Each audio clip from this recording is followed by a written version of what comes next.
We're following new developments after the surprising death of a dog downtown earlier this month.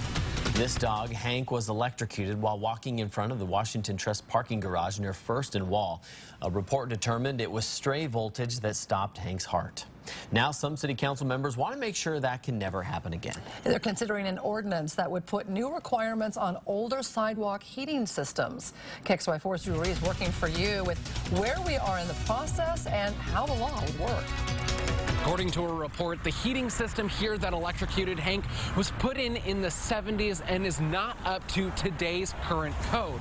Now the city council wants to pass a new ordinance to make sure that nothing like this ever happens again. Good boy. It was something that no pet owner could have prepared for. He immediately started letting out just such an unusual scream. A report says stray voltage from a sidewalk heating system likely stopped the heart of this dog, Hank. Some city council members are concerned something like this could happen again.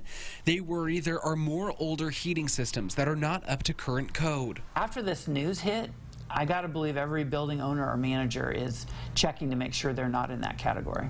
After 1993, heating systems that were put in were required to be built so this couldn't happen. Councilman Brian Beggs would now like to see any systems installed before that brought up to code. You wouldn't have to update the system if you weren't going to operate it. But if you were going to operate it, it needs to be operating safely. We spoke with Zach Harper, Hank's owner, shortly after the dog's death. He told us he would also like to see it ensured that these systems operate properly. I encourage anyone, whether you're a business owner or a part of a construction crew or you are the one doing the inspecting on this sidewalk for this technology, to make sure that you actually do that. Inspect it, update it, make sure it's maintained. Beggs says he thinks with the potential liabilities, most businesses would be open to updating their systems. I really don't think they'd have an objection to it because, again, if they built it since 1993, they're already operating that way.